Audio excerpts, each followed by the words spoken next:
കുറേ ദിവസമായിട്ട് ഈ ഒരു കേക്ക് ചെയ്തത് നമ്മളൊരു ബ്ലൂബെറി കേക്ക് ഇടയ്ക്ക് ചെയ്തിട്ടുണ്ടായിരുന്നല്ലോ, അതിൻ്റെ ഡെക്കറേഷൻ വീഡിയോ ആണ് ഈ കാണിക്കുന്നത്. കസ്റ്റമർ ഒരു റെഫറൻസ് പിക്ചർ തന്നിട്ടുണ്ടായിരുന്നു. ആ ഒരു രീതിക്കാണ് നമ്മളിത് സെറ്റ് ആക്കിയിട്ടുണ്ടായിരുന്നത്. പക്ഷേ ഈ ഒരു ഫ്ലവറിന് മാത്രം ചെറിയൊരു വ്യത്യാസമുണ്ട്. കസ്റ്റമർ നമുക്ക് അയച്ചിട്ടുണ്ടായിരുന്ന റെഫറൻസ് പിക്ചറിൽ ഈ ഒരു ഫ്ലവർ അല്ലായിരുന്നു. പിന്നെ നമ്മളതിൽ ആ ഒരു കട്ടില്ലാത്തതുകൊണ്ട് ഈ ഒരു ഫ്ലവർ വെച്ച് ചെയ്താൽ മതി എന്ന് പറഞ്ഞിട്ടുണ്ടായിരുന്നു.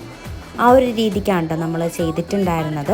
ഇതൊരു ബ്ലൂ ആൻഡ് വൈറ്റ് തീമിലാണ് കേട്ടോ കേക്ക് നമ്മൾ സെറ്റാക്കിയിട്ടുണ്ടായിരുന്നത്. ആ ഒരു ബേബി ഗേളിൻ്റെത് നമ്മൾ ലേസർ പ്രിൻറ്റിൽ എടുത്തിട്ട് ആ ഒരു പ്രിൻറ്റിനകത്ത് നമ്മുടെ ഫോണ്ടൻ്റ് ഒന്ന് ജസ്റ്റ് ഒരു ഡ്രസ്സ് പോലെ ഒന്ന് വെച്ച് കൊടുത്തിട്ടുള്ളതാണ്. പിന്നെ ബട്ടർഫ്ലൈയും അതേപോലെ തന്നെ ഒന്ന് സെറ്റാക്കി എല്ലാം ആ ഒരു പിക്ചറിൽ പോലെ തന്നെ ചെയ്തിട്ടുണ്ടായിരുന്നു.